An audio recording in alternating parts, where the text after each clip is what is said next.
Olá, eu sou a professora Luana e hoje estarei dando aula de ciências pelo sistema de ensino Uniavan.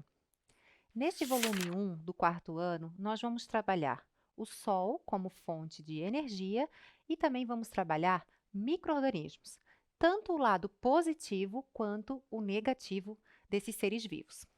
Vamos iniciar a nossa aula lá na página número 4. O primeiro tema que nós vamos trabalhar é sobre o Sol como fonte de energia. Observem lá na página 4 que nós começamos com a conexão. Então, nós vamos pensar um pouquinho sobre as três perguntas que estão lá embaixo escritas na página 4. Olhem a figura, mostra as plantas, os animais, a interação entre eles. E aí vocês vão responder: por que a maioria das plantas é verde? Número 2. Do que as plantas se alimentam? Número 3. De onde vem a energia que as plantas usam para crescer e formar flores, frutos e sementes? Então, você vai responder essas três perguntas conforme o que você já sabe, conforme você pensar. Em seguida, nós vamos continuar no nosso livro e vamos para a parte do conhecimento. E aí vamos trabalhar a energia do Sol e como ela é aproveitada pelos seres vivos. A perguntinha lá na página 5 é assim, ó: como os seres vivos se alimentam? Uma característica fundamental dos seres vivos é que todos precisam se alimentar. Então, ali embaixo tem uma figura. Esta figura mostra a luz do Sol, que é o que nós vamos trabalhar bastante hoje, e uma planta. Observem que a planta ela está absorvendo essa luz do sol, também está absorvendo as setinhas lá embaixo, na terra, água e sais minerais. E com isso, ali no meio do desenho, tem uma palavrinha chamada glicose. Vejam se vocês conseguem identificar na figura, é bem importante. A glicose é o alimento da planta. A planta, para se alimentar, ela precisa desses ingredientes que a professora falou. Precisa da energia do sol, da água e dos sais minerais que ela suga pela sua raiz lá do solo. Com esses ingredientes e também o gás carbônico da atmosfera, ela vai produzir o seu próprio alimento. Nós chamamos este processo de fotossíntese, uma síntese através do fótos, ou seja, da luz. Através deste processo, a planta então faz o seu próprio alimento e libera para a atmosfera o oxigênio para que nós, animais, seres humanos, possamos respirar.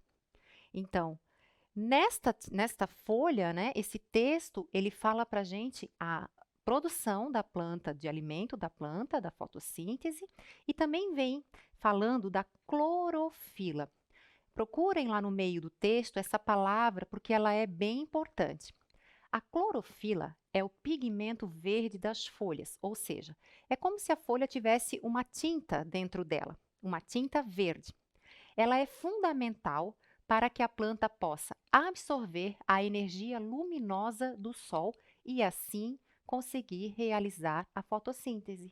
Por isso, a maioria das plantas é verde, porque elas são ricas em clorofila.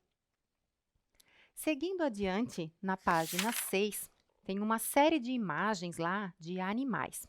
Então, nós começamos essa produção de alimento no planeta Terra sempre de um ser vivo que se chama produtor.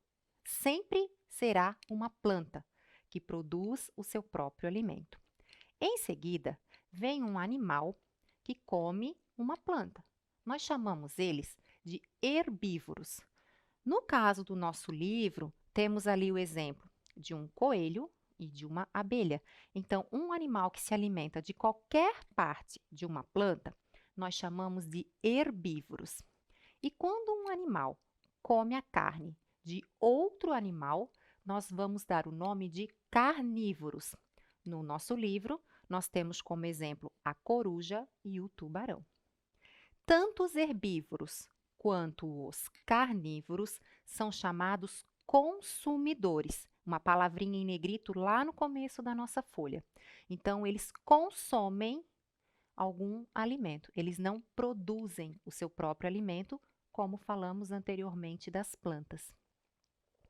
Seguindo na nossa apostila, nós temos outros consumidores. Os onívoros, que é o caso nosso do ser humano, e ali no nosso livro nós temos o tucano e o gambá. Onívoro é um animal que come tanto planta quanto carne. E no final, nós temos os decompositores. Então, além dos produtores e dos consumidores, temos os decompositores. Está ali exemplificado por um fungo, um cogumelo. Um decompositor é um ser vivo que faz a limpeza do planeta. Ele come a matéria que está em decomposição, apodrecendo. E aí parece que ele vai desmanchando essa matéria, ela vai desaparecendo. E isto é o processo que o decompositor faz para fazer, né, para aproveitar o seu alimento. Então, recapitulando, temos o produtor, que é uma planta, os consumidores e os decompositores. Seguindo adiante na nossa aula, nós temos um assunto lá na página 8, chamado cadeia alimentar. A cadeia alimentar é uma sequência de passagem de energia entre os seres vivos. Esta energia retirada dos alimentos. Então, nós sempre começamos uma cadeia alimentar com um produtor, lembrando que o produtor sempre será uma planta. Em seguida, vem o animal que come esta planta. Os consumidores virão em seguida. No primeiro momento, um herbívoro ou consumidor primário. Em seguida, um consumidor secundário ou um carnívoro. E aí, dependendo o tamanho da cadeia alimentar, pode ter outros consumidores.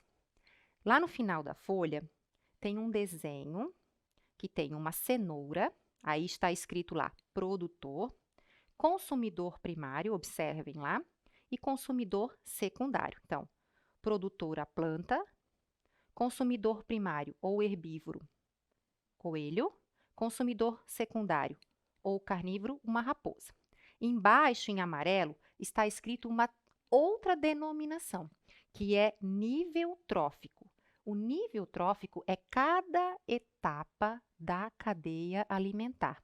Então, esta cadeia alimentar representada no nosso livro tem 3 níveis tróficos: o primeiro, o segundo e o terceiro. Logo acima, nós temos uma outra cadeia alimentar. Na verdade, ela está num formato de círculo, mas a gente sempre inicia com o produtor. Então, vamos lá onde está o sol e a nuvem, o produtor, que é o capim ali, folhas, o consumidor primário, que é um gafanhoto, consumidor secundário, um sapo, o terciário, uma cobra, e o consumidor final, uma águia. E após o consumidor final, aparece então o que a professora comentou anteriormente, o decompositor. Ele vai comer qualquer etapa da cadeia alimentar que tenha morrido, apodrecido, vai comer a matéria em decomposição. Quando a gente desenha uma cadeia alimentar, a gente coloca ele no final. Então, ali nessa cadeia, existem mais níveis tróficos do que a de baixo, porque tem mais etapas da cadeia alimentar, ela é mais longa. Continuando, vem em seguida as atividades. Antes da atividade, eu quero comentar com vocês o seguinte: as cadeias alimentares, elas precisam estar equilibradas na natureza. Às vezes, a gente reclama que existe algum animal ou que não gosta de determinado animal, mas ele tem uma função importante no equilíbrio do planeta, no equilíbrio desse sistema de passagem de energia. Vamos supor que a gente elimine todos os sapos do planeta. Vocês imaginem comigo. Voltem lá naquela cadeia que a professora explicou. Se a gente eliminar os sapos, não haveria mais consumidor para alguns insetos. Os insetos cresceriam em quantidade absurdas, uma grande população de insetos. Faltaria plantas para alimentar esses insetos. Então, a cadeia alimentar estaria desequilibrada e isto seria prejudicial para a natureza. Então, cada elemento da natureza, cada nível trófico tem a sua importância.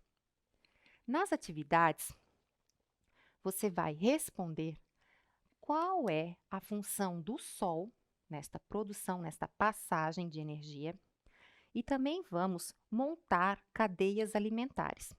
Então, tem um quadrinho e você vai completar qual é o consumidor primário, secundário, terciário e quais os decompositores. Quando você terminar a atividade número 2, virando a folha, na página 10, nós temos a atividade 3 e 4, que também relacionam as cadeias alimentares, inclusive relacionando as palavras herbívoros e carnívoros. A próxima aula, nós vamos continuar sobre esse assunto de passagem de energia e de alimento na natureza. Até mais, pessoal!